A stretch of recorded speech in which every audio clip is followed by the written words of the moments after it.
I'm Jake Juracka. I'm 22 and I go to DePaul University. I'm studying video game development and halfway through my senior year.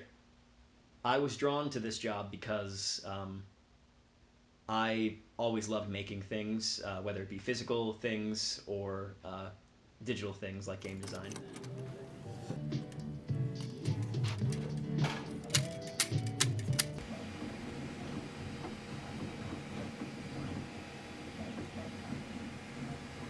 This kind of tech, it allows you to really quickly take your abstract ideas and put them into a physical object. And it's the best feeling to see someone come in with a abstract idea of something they want to create or a problem they want to solve, and then through our instruction, we can see that idea develop, and eventually they'll come out with a physical manifestation of that.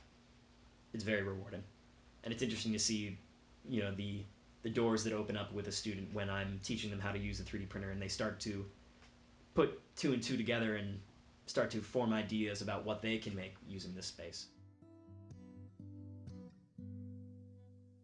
It's very easy to create costume pieces or props or any kind of detail work with a 3D printer.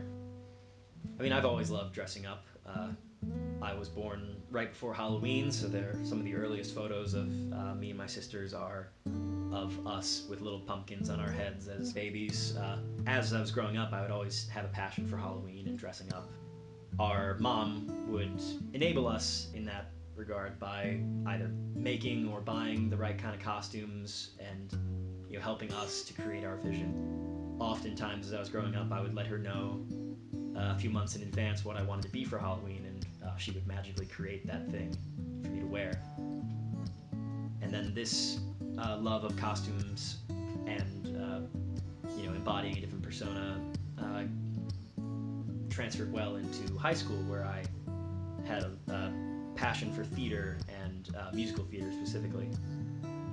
And our mom was able to follow us through that and help us create costumes for not only ourselves, but oftentimes a lot of the co-stars in the musical productions we put on. And her passion for creating costumes and designing things to wear wore off on me a lot. And now going into college and having access to this wonderful makerspace, I'm able to start creating things on my own. I've created a lot of kind of pseudo-technological features that adorn a cyberpunk futuristic costume that I've recently created. I think there's a big difference between creative ability and artistic ability. I wouldn't rate my artistic ability very high. If you were to ask me to draw the costume that I just spent 4 months creating, I wouldn't be able to do it. It would look horrible. A lot of my friends are, much better than me at 3D design, specifically drawing. I can't draw at all. I'd say what draws me to this idea of making is not so much the artistic aspect of it, but just the creative aspect of it. The fact that you can, design something and hold it and have it serve a purpose. It's a very liberating thing to have a creative outlet, to be able to design something and then see it come to fruition.